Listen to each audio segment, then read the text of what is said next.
reformulado. Bom dia.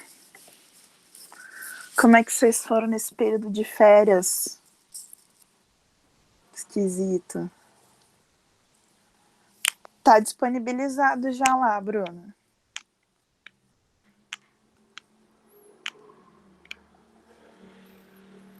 Eu coloquei faz pouco tempo. Tem lá, tem mais um link aí que eu acho que eu não disponibilizei para você antes. Dá uma olhadinha lá depois.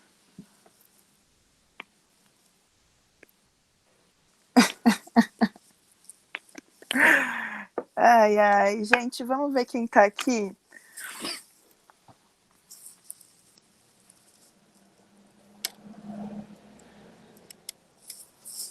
Sim, é extremamente confortável a gente só respirar, né, gente?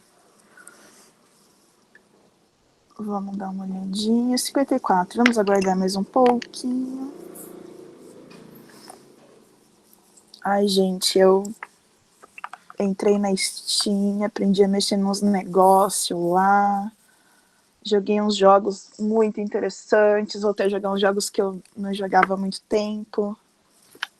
Gamer. Ai, gente, eu comecei a jogar. Como que chama? Don't Starve. Tava jogando Don't Starve. Em breve vou começar a jogar um LOLzinho. Quem sabe? Quem é LOLzeiro aí? Tô só esperando a minha internet dar uma melhorada. E aí eu vou tentar. Eu joguei Life is Strange, gente. Eu ganhei de um amigo todos os episódios que tem o primeiro episódio. Tá de graça. Eu fiquei encantadíssima. Eu fiquei encantadíssima com Life is Strange. O segundo episódio não é tão legal quanto o primeiro, mas os outros episódios são muito bons. Ainda não, vou até anotar aqui. Se vocês tiverem mais dicas de jogos para professora gamer.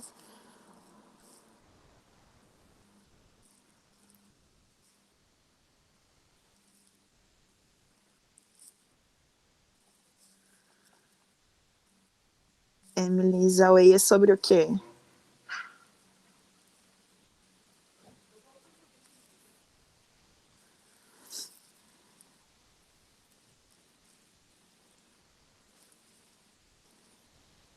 Bom dia, Juju.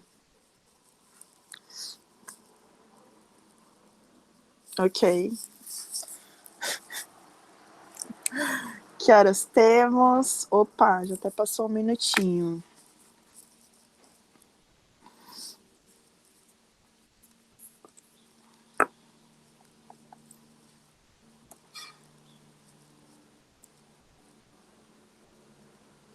Ah, tranquilo, tranquilo, tranquilo. Gente, vamos ver quem tá aí com a gente hoje. Todos estamos. Ela tá por aí, dá um alô.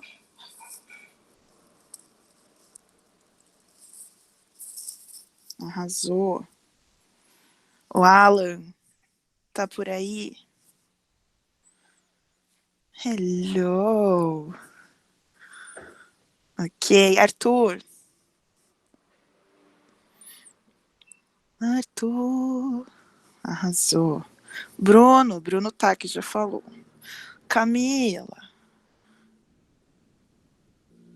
Vamos, meus amores. Carolina. Yay. Juju tá presente. E a Lê tá aí também? Tá aqui. Ok. Manuela. Ok. A Maria Marconi. Aqui. E Maria Lima. E Melissa. Miguel. Acabou de entrar. Na hora, hein? Mas foi na hora dele, ele entrou na sala. Tá vivo, né? Tá certo, Miguel. Nayara.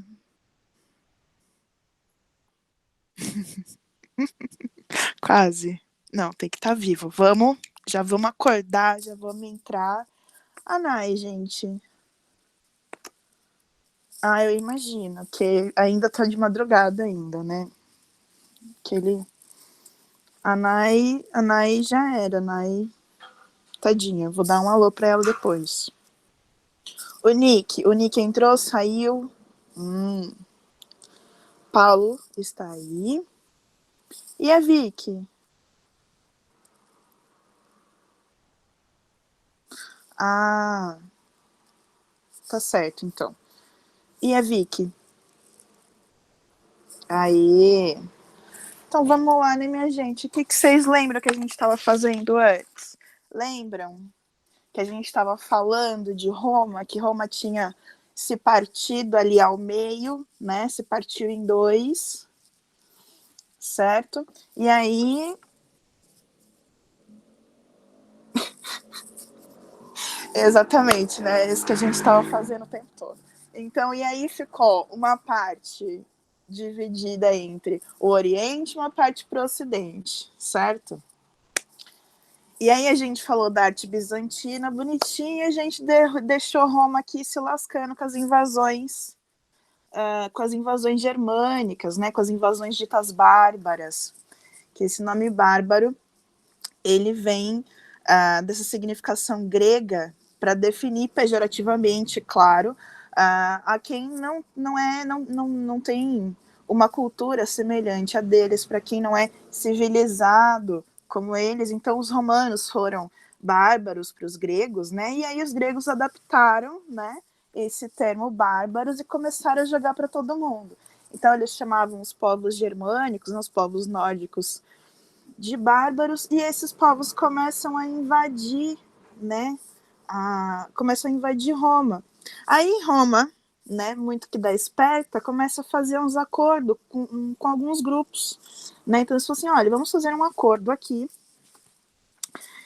e vocês ficam aqui na terrinha de vocês e protegem a gente. Diplomatíssima. Então eles estavam ali, né, fazendo essas alianças, né, por conveniência, e alguns cediam a terra, alguns entravam com consentimento, outros entravam sem, principalmente na hora que começavam guerras entre os nórdicos mesmo, ali principalmente quando começam as guerras com os hunos, né? Quando os hunos começam a invadir e dominar,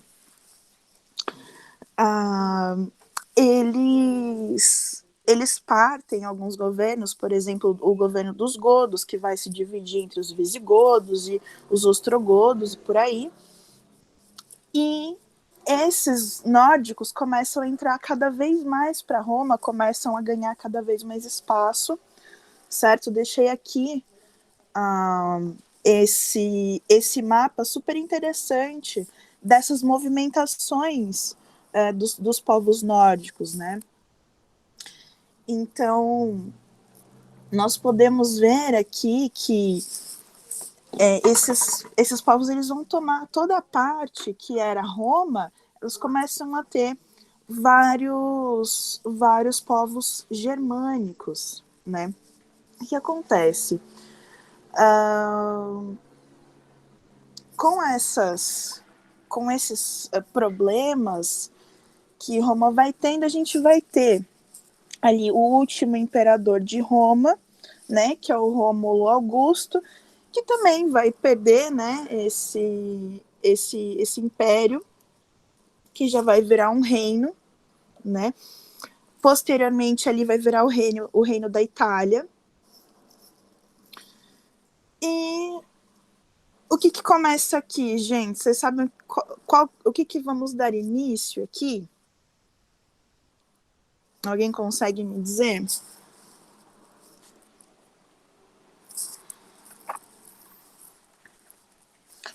A queda de Roma, consequentemente, e a gente vai entrar aqui na Idade Média, certo?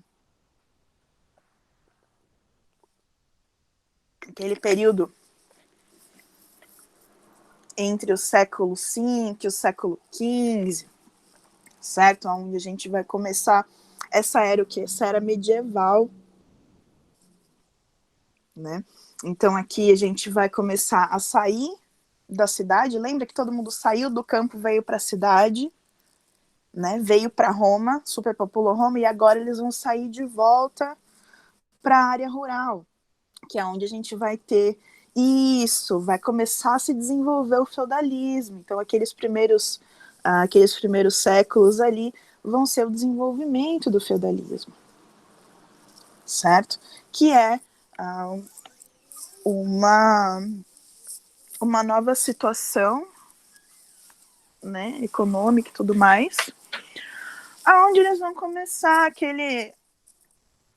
aquela questão de suzerano e vassalo, certo? Então a gente vai ter ali, na nossa nova pirâmide, os servos, né, os vassalos, a gente vai ter os nobres, né, um pouco mais para cima, o rei e os senhores feudais, certo? E no topo da torre o clero, certo?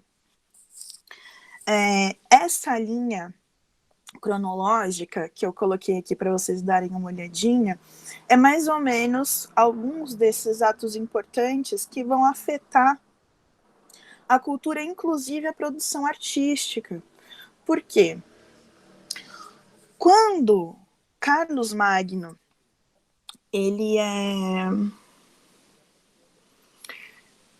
coroado não só como rei, mas imperador do Ocidente, né? Do Sacro Império Romano, ali em 800, né? Ele vai pegar e vai falar para a igreja, falar assim, olha, o negócio é o seguinte, já que você me deu a coroa, então eu vou oferecer para vocês esse terreno, certo? E vou dar proteção para vocês e a manutenção desse terreno, que seria o atual terreno de Roma, que é do Vaticano, que na época era muito maior do que ele é hoje.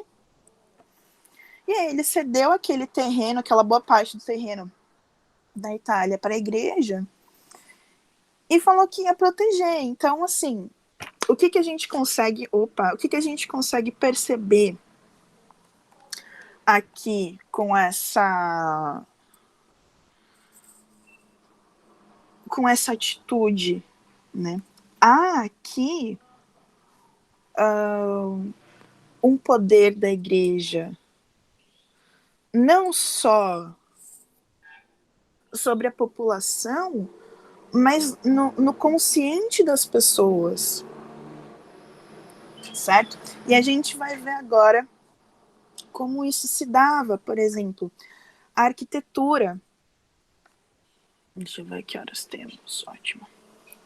Na arquitetura, nós vamos encontrar algumas dessas características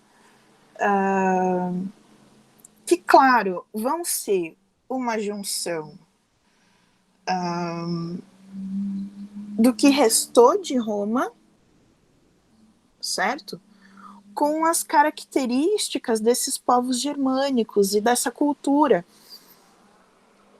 Como, por exemplo, o carnaval. O carnaval, ele é da cultura pagã, ele é da cultura dessa cultura dita bárbara, né? Dessa cultura germânica. Sim, vamos juntar o útil ao agradável, o Halloween. Então, todas essas coisas que são da cultura, né, da crença, da vivência germânica, da vivência nórdica, também vai passar a fazer parte, né, dessa nova construção, né, que vai se criar ali. E uma dessas características, né, é a sustentação por pressão. Eles vão fazer as arquiteturas, né, os seus monumentos arquitetônicos agora, cortando rochas, né, e colocando-as uma em cima da outra. Vai ter uma argamassa? Vai. É a mesma argamassa romana que a gente estava acostumado, aquela argamassa potente que a gente tinha falado? Não. Ela não é mais uma argamassa potente. Então, se eles não tomarem cuidado para nivelar todas as pedras, para cortar, fazer tudo com muito cuidado, o prédio rui. Então, o que vai acontecer aqui? Eles vão se utilizar de paredes grossas para que a igreja, no caso, né, para que essa catedral consiga se manter em pé. E, por exemplo, aqui a gente não vai ver que nem aquelas abóbadas que a gente via no Império Bizantino, que parecia que ela estava flutuando ali, né, em cima da sua cabeça. Aqui não dá. Não dá nem para ter janela, inclusive. Por que acontece? Como eu estava dizendo antes, se eles não fizessem tudo muito correto, essas paredes, elas ruiriam, e qualquer buraco a mais, qualquer fresta, pioraria a estrutura. Então, o que eles vão se utilizar? O que vai ser o sustento dessa estrutura? As paredes largas, certo? E os arcos. Os arcos a gente já conhece muito bem. Eles vão vir da cultura romana, né? Eles já vão vir dessa cultura de colocar arco em tudo. Mas nós vamos ter o arco, que vai ser chamado agora de arco perfeito, certo? O arco de volta perfeita. E teremos aqui 2 tipos de abóbadas.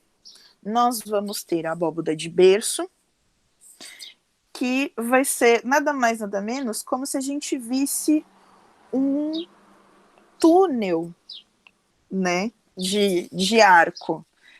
E essa vai ser a grande forma de sustentação. Sem contar que para as construções serem grandes desse jeito, para elas conseguirem ser sustentadas, né, e viabilizar a transição, né, os caminhos, elas vão ter que se utilizar desses arcos e dessas abóbodas. E esses exemplos que eu coloquei aqui são desses corredores. Essas igrejas, elas geralmente são montadas em forma de cruz, né? Posteriormente eu vou ver, eu vou disponibilizar para vocês um formatinho, tudo bonitinho com o formato, né, dessas igrejas, que vai servir para a gente fazer a nossa próxima aula, ok? E os próximos exercícios. Bom, e também nós vamos ter as abóbadas de aresta. E, como vocês podem notar, esse vai ser um novo modelo de sustentação, certo? E a ideia é semelhante ao arco, certo? Sendo que o ponto de pressão vai ser aqui em cima. Então, ele vai sustentar, não como arco, né, que sustenta tudo pressionando aqui para baixo, certo? Mas essa forma, né, de sustentação por arestas, que vai fazer com que o peso dessa região inteira aqui, né, do teto, né, do telhado, se sustente ali nessas 4 arestas. Então ele não vai dividir só em cima para baixo, né, para sustentação em V, né, da pressão do arco, mas ele vai dividir ali para os 4 pontos, né, e não só mais para 2 pontos a sustentação, certo? Ficou meio confusa essa explicação da distribuição do peso?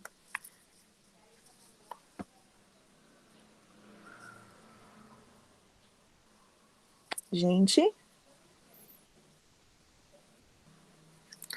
quero ver. Vocês falam que tá tudo de boa. Depois chegar na hora do vamos ver, vocês estão tudo cheio de dúvida, hein? Ok, então vamos lá. Então, aqui, para esse ponto da estrutura, né, o que vai mudar da abóboda de berço para a diaresta é esse ponto de sustentação, certo? De passar a sustentação para 2 pontos para 4, certo? E uma forma bonitinha também de fazer a decoração, certo? E como que eles vão fazer, né? Com as simbologias, né? Nós vimos que Bizâncio, ali, Constantinopla, vai passar por um período de iconoclastia onde eles vão, né, proibir a adoração de imagens e, portanto, também vão proibir que elas estejam ali presentes, né, no templo, em casas, na rua, certo? Mas aqui, né, no Ocidente, onde a gente está trabalhando agora, não vai ter esse período, apesar de muitas guerras, né, saques e tudo mais acontecerem aqui.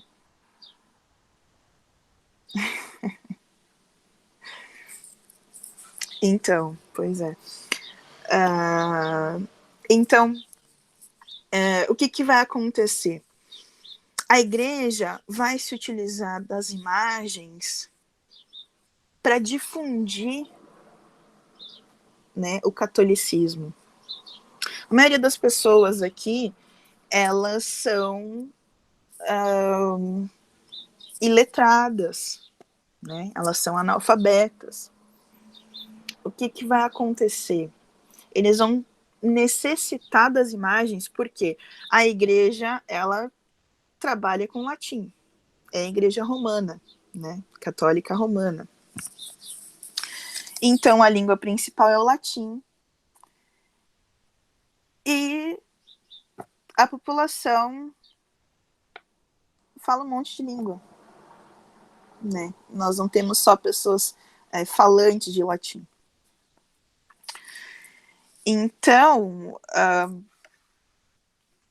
vai ser uma forma didática e catequizadora que eles vão usar essa escultura. Ela vai ser subordinada à arquitetura. O que isso quer dizer? Que cada um dos espaços em que tiver que caber uma escultura, ela vai se deformar de acordo com aquele espaço. Por exemplo, se vocês olharem essas imagens de santos, geralmente, quem que vai ser retratado aqui? Então, a gente vai ver cenas bíblicas, santos, apóstolos, Jesus, Maria, né? E aqui, por exemplo, nós vamos notar que há uma certa hierarquia, aonde o principal personagem, no caso, Deus, Jesus, certo? Vai ser retratado como figura central e maior dessa imagem, ok? Como nós podemos ver aqui nessa escultura e aqui, certo? Outra coisa muito interessante da gente notar é que qualquer lugar que caiba uma escultura, eles vão colocar, por exemplo, olha aqui um capitel. Aqui embaixo, dá pra gente notar que tem uma coluna, né, saindo aqui. E essa parte aqui é o capitel. E no capitel, eles vão entalhar essas esculturas, certo? Então, a escultura românica, ela vai ser, em sua maioria, em alto relevo, se a gente reparar aqui, né? E aonde ela vai estar principalmente? Ela vai estar nas portas de entrada, como a gente vai ver aqui. Ela vai estar nas colunas dentro das igrejas. Ela vai estar em capitéis. Ela vai estar nas paredes, tá certo? Dentro da igreja. E ela vai ser subordinada à arquitetura, porque ela vai ter que caber ali naquele contexto de dentro da igreja, certo? Ela vai ter que caber naquela estrutura.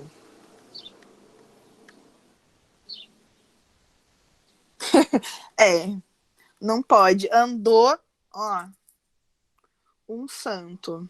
Não tem o que fazer. Tropeçou, você vai tropeçar no santo, não vai ser nem no arbusto. Bom, vamos falar aqui um pouquinho da pintura, que também vai ter uma finalidade didática. Não só didática, como moralizante. Assim como a escultura também tem, de certa forma, essa característica da moral e dos bons costumes, né, cristãos, nós vamos ver na pintura muito mais essa característica. A gente vai conseguir perceber um pouco melhor essa subordinação à arquitetura, né? Mas ela também é subordinada aos espaços da arquitetura, que vai ter a sua grande importância, certo? E o que é interessante a gente olhar nessa pintura românica?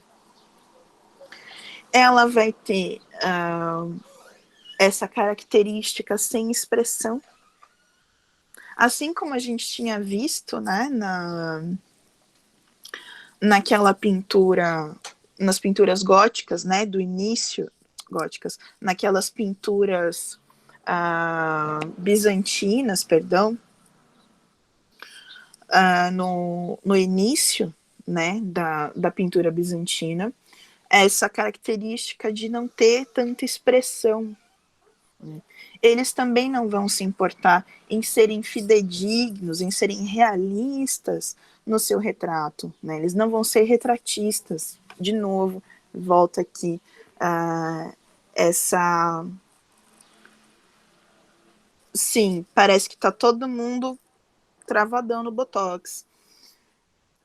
Mas eles não vão ver importância nisso, certo? Importante mesmo é o divino, importante é a igreja, o importante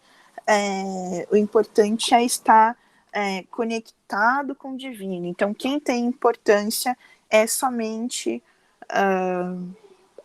Deus, é somente a religião, é somente a igreja, certo?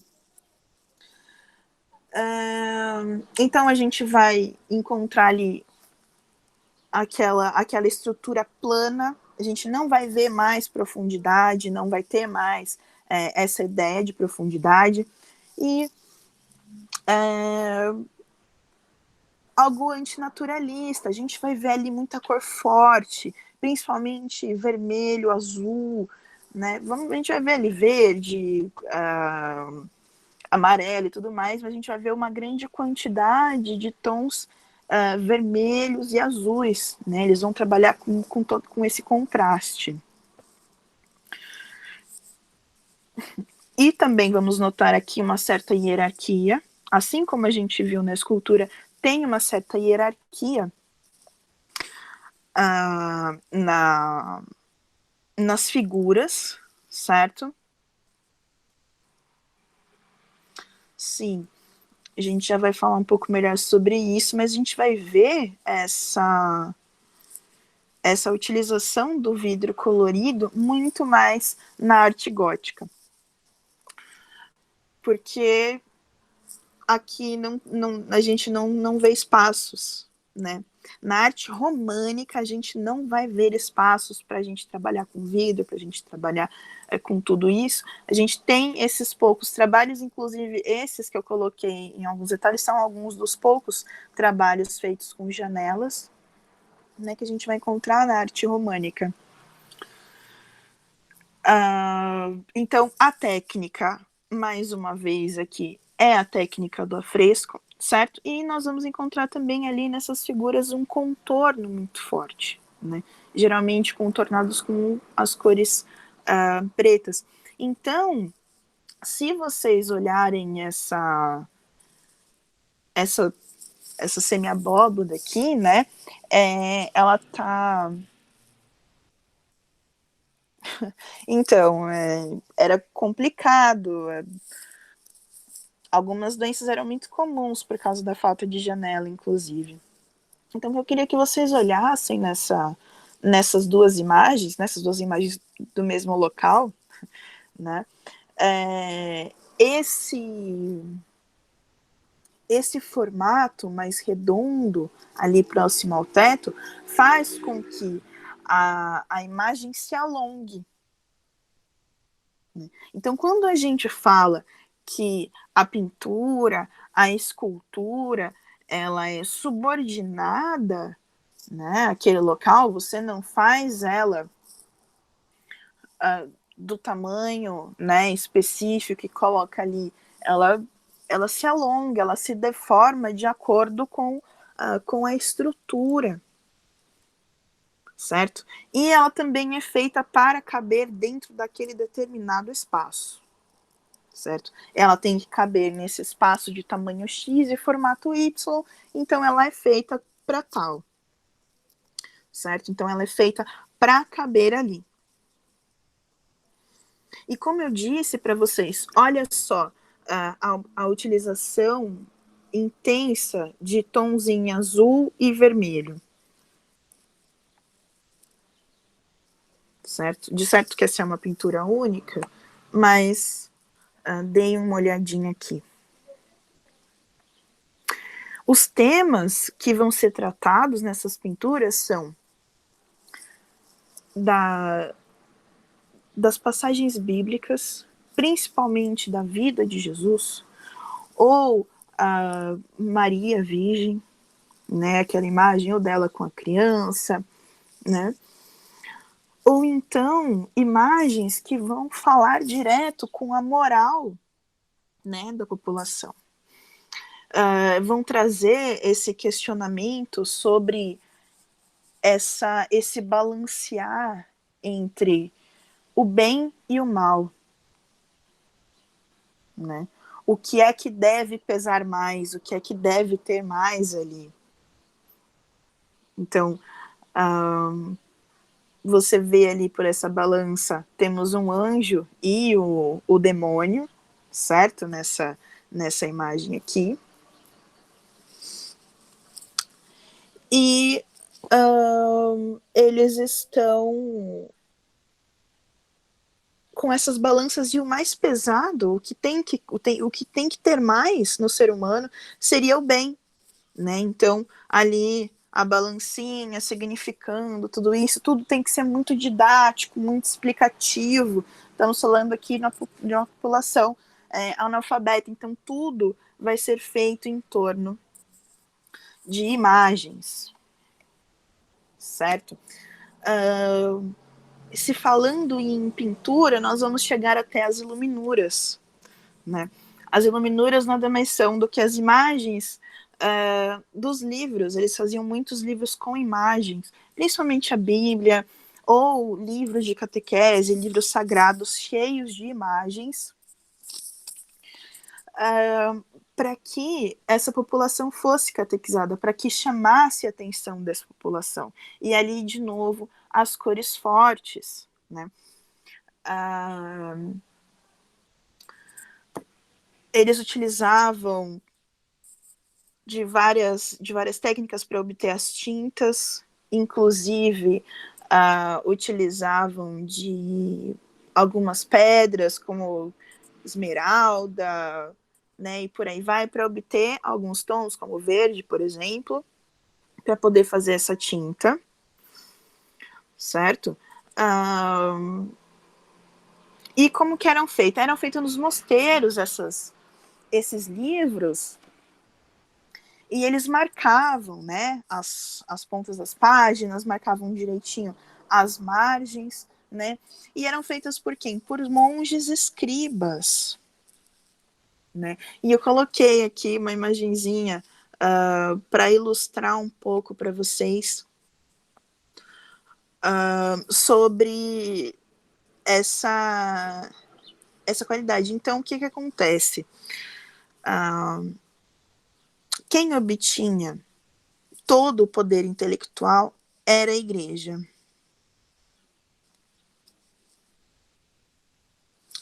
Sim, sim, porque era a tarefa deles ali fazer dentro dos mosteiros. Então, eles arrumavam a tinta, eles faziam tudo, eles tinham que copiar, então eles eram copistas. Sim. E às vezes eram cópias do mesmo livro. Então, eles faziam não só o livro, como várias cópias do mesmo livro. Exatamente. Então, imagina, você é copista. Então, você vai ser o copista desse livro X aqui. E vai copiar ele eternamente. Eu não sei se vocês viram a série que eu falei para vocês, ou o filme mesmo, mas acho que é na série que ele faz esse comentário, que ele comenta sobre o humor do copista, né, que faz as iluminuras. Então, eles tinham que ser os artistas plásticos, porque eles iam fazer tudo. Então, todo o procedimento, eles faziam a costura da folha, faziam a capa de cor. Então, todo o procedimento era feito dentro do mosteiro. Então, a capa de cor era tirada da pele de animal, que eles matavam. Então, eles matavam os animais, aproveitavam a carne ali. Sim, eles faziam tudo do zero. Então, dentro ali do mosteiro, você vai ter os monges que vão ter, cada um vai ter o seu serviço, né? E um dos serviços era ser o copista, era ser os escribas, né? É um trabalho muito bonito, mas vocês podem ver aqui, eu coloquei, né, essas imagens, inclusive tem essa questão. Olha, eles ganhavam poder viver dentro do mosteiro, mas eu vou dizer para você, no mosteiro tinha comida, proteção, cerveja, vinho, pão. Então, assim, eles tinham a alimentação, eles tinham a proteção, né? Que o Estado vai dar, que o rei vai dar, né? Ou então o senhor feudal ali, próximo àquele mosteiro. Eles só têm que fazer esse serviço. É isso, tudo que eles queriam era pão, água, carne, sério, tudo que eles podiam comer. Aliás, era a garantia de ter o que comer. Muitas famílias deixavam seus filhos no mosteiro para eles seguirem essa carreira de ser, né, de ser monge, de ser padre, bispo, e aí por aí vai. Sem contar que lá eles tinham aula de tudo que quiser, aliás, tudo que quiser não, né, das aulas disponíveis. Então tinha aula de aritmética, matemática, aula, né, de línguas. Então você vai ter monges que vão falar várias línguas, vão falar italiano, vão falar alemão, vão falar... Então, ali tem, né, todo o conhecimento está ali. Então, a pessoa que estiver ali, ela vai ter todo o conhecimento nas mãos. Mas tem que ser da igreja. Então, a gente tem essa ideia de Idade das Trevas, mas pensa que as coisas elas vão sempre coexistir, né? E ali é um branco oprimindo o outro, não tem nem o que fazer. Chega um ponto na história que a gente não sabe para que ponto corre, né? Para quem que você fala assim, não, coitado, né? Se lascou-se. Porque ali, bem, não tem para quem defender. E, antes que eu me esqueça de falar da letra capitular. A letra capitular é essa letrinha aqui, ó, na primeira imagem. Aqui. Que ela é a primeira letra, né? Que vai dar sequência naquela frase e ela é enfeitada, né? Então, todos esses desenhos eles eram em prol de atrair as pessoas, de deixar as coisas mais bonitas, mais visíveis, né? Ok? Que horas tá? Beleza, então vamos falar um pouquinho de música. Mas imagina, era ou você vai para a igreja ou você vai trabalhar, né? Que dá na mesma, porque você tinha que trabalhar. Mas aí você tinha que trabalhar e pagar os impostos, né? Ou morrer de fome, porque dependendo da época em que você está vivendo, dependendo do lugar onde você está vivendo, você está sofrendo ataques. Então, os católicos estão atrapalhando a sua vida, ou alguma tribo germânica está atrapalhando a sua vida, tacou fogo em tudo, você perde tudo, né? Então você vai ter muita gente miserável ali, porque não tem o que fazer, não tem terra, não tem nada, não tem um ser feudal que vai proteger, ou o senhor feudal foi para o saco também com as invasões. E aí você tá naquela ideia, ou você fica protegido pela igreja, ou você fica à mercê de ser atacado, né? Não que eles não vão ser atacados, não que nada vai acontecer, mas era assim, uma certeza.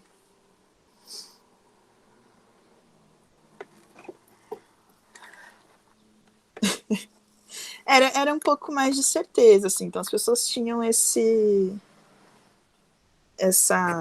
trunfo de poder correr para a igreja. Você tem uma imagem maravilhosa? Quero ver, Miguel.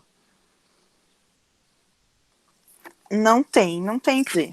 Se você tiver que fazer aqui, ter alguma atitude, você tem que ter, você tem que fazer, porque não tem o que fazer. Ou você se pega em algum senhor feudal ou fica na igreja, porque ficar na Rua da Amargura não é legal. Sobre a música ela tá acontecendo também, certo? Nesses espaços da igreja.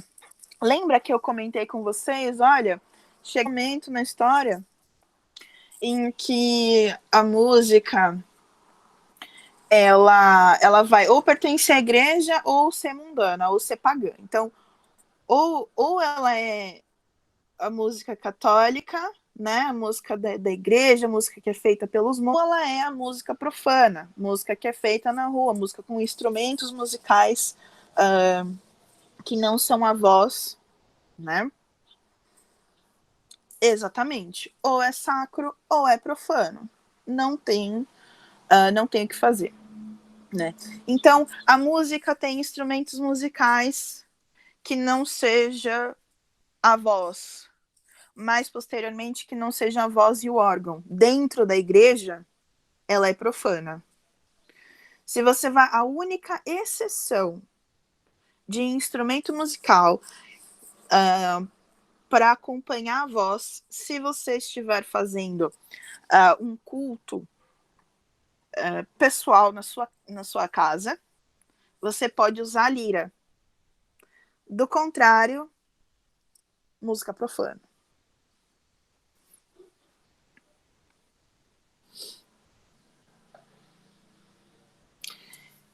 Então, mas o que acontece? Aqui vai rolar muita apropriação cultural. Aliás, a gente já está falando né, de algumas apropriações culturais há algum tempo, né, gente? A gente já falou o arco, por exemplo, que os romanos apropriam-se, né, dos etruscos e nem vão falar nada, né? Eles se apropriam, é arco romano, tanto é que a gente olha hoje, a gente fala assim, o arco romano ali. E a gente já sabe que não é. Mas a nossa história é cheia de apropriação cultural, matança e por aí vai. Então, acontece. Então, não é só a apropriação cultural, mas é a apropriação cultural e já vai engajando ali a música sacra no canto céltico. E todo mundo passando pano. Morrer é uma opção, mas aí morre, né? Quem morre, acabou ali a história.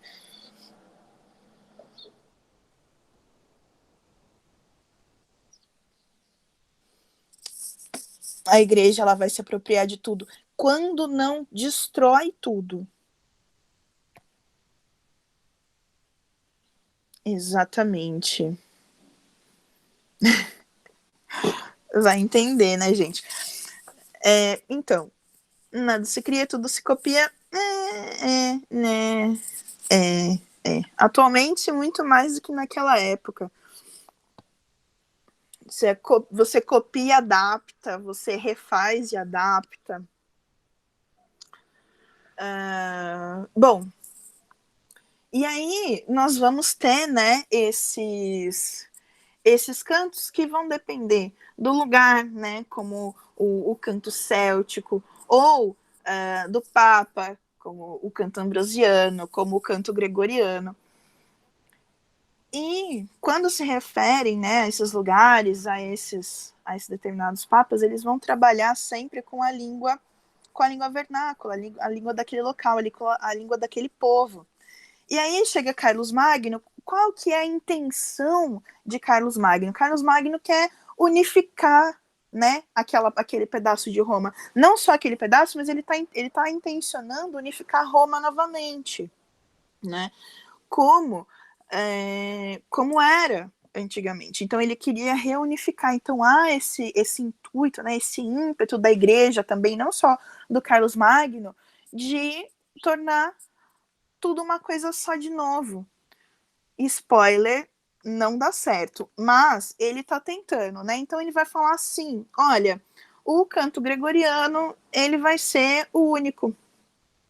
Não vai poder ter outro, vai ser só o canto gregoriano. O que acontece? Essa música, né, que esse estilo musical que é o cantochão, ele basicamente ele fala que, na verdade, o cantochão em português, né? Mas o que quer dizer essa palavra originalmente é o canto plano.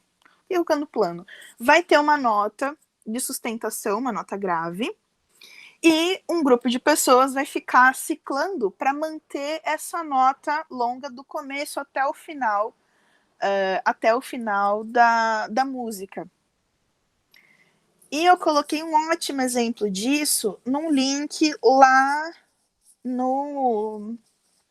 na nossa class. Tem um link perfeito vocês vão conseguir ouvir claramente essa nota de sustentação. Então, o canto-chão, ele é canto-chão porque você tem essa nota de sustentação que vai do início até o final da música e um outro grupo, né, vai fazer esses melismos, vai cantar a música em cima desse canto-chão, aliás, em cima dessa nota pedal, né, dessa nota plana, fazendo contraponto.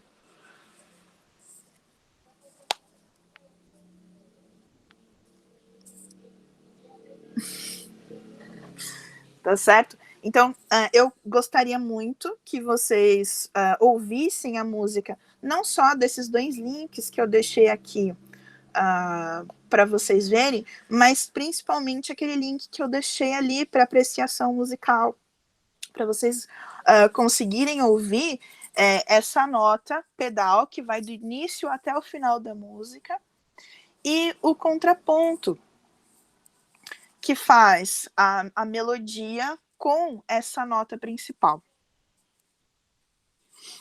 Tá certo? Opa, vocês estão caindo aqui. Então, o que vai acontecer? Ele vai impor, né, o canto gregoriano como sendo único, que é para obrigar as pessoas a se unificarem. Então, ele quer trazer a unificação, né?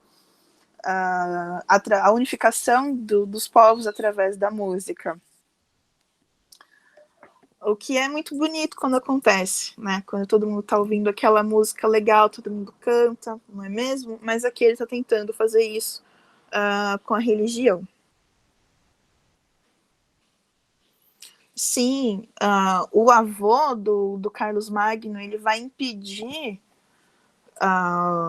o Islã, né, os povos árabes de invadirem, né, as terras, e isso também já traz aquele movimento de apropriação cultural e tudo mais, esse contato, né, com os povos árabes. E isso que acontece por enquanto. Bom, gente, hoje eu consegui ser pontual, né, com o nosso horário, finalmente. Ficou alguma dúvida?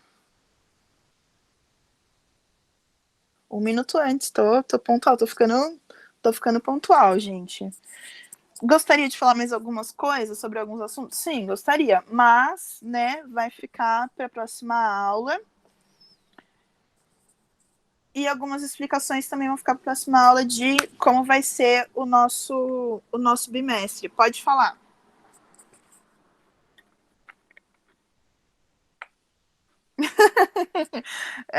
Vou pensar nisso. Sério?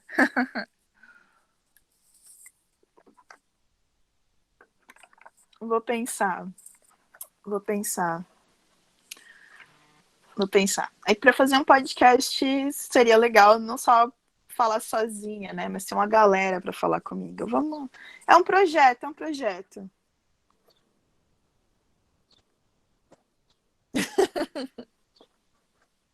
Vocês arrumam uns Mickey.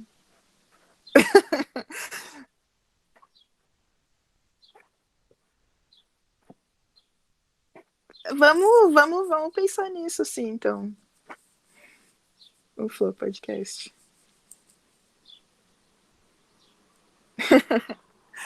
Vamos pensar nisso, então, seriamente, sobre esse podcast. Mas eu gosto bastante do formato, eu consumo bastante.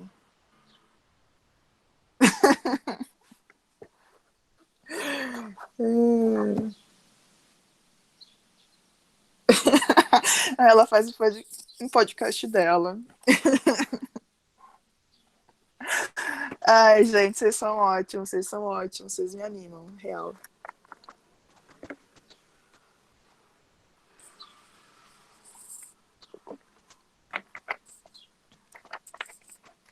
Tá certo. Bom, então, a gente fez aqui. Tem um aplicativo que espalha, né, pros como chama? Pros Spotify, pro podcast da Apple, ele vai mandando, né?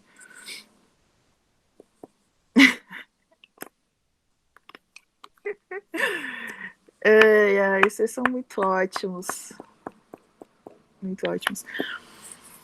Bom, meus amores, agora que a nossa aula... A gente dá um jeito. Vamos, agora que a nossa aula findou-se, né, por hoje, eu vou agradecer, então, a presença de todo mundo, certo? E vou pedir para vocês, mais uma vez, ouvirem, né, aquela música que eu coloquei lá, que eu achei interessantíssima. Eu queria muito que a gente estivesse na aula presencial, porque por aqui vai ser muito ruim, a captação do som não é suficiente para eu mostrar para vocês ouvirem aquela nota que eu preciso, né? Não dá muito certo. Mas eu quero muito que vocês ouçam, se puderem ouvir de fone de ouvido, é perfeito, tá certo? E também não precisa ouvir ela inteira, não, que ela vai seguir o melisminha dela até o final, é só para vocês terem uma ideia de por que chama cantochão. Tá certo?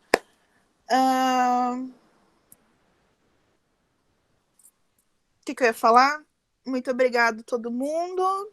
Tem mais alguma dúvida? Tem algumas coisas que vocês... Imagine, eu que agradeço, né? Vocês também. Tem mais alguma coisa que eu possa ajudar vocês? Tchau, Ayla. Tá aí de boa? Vamos ver semana. Ai, antes de tudo, vocês avisam as meninas para fazer a. Eu vou mandar no grupo para fazer as questões que estão no livro, tá? Semana que vem eu vou corrigir as questões do livro, ok?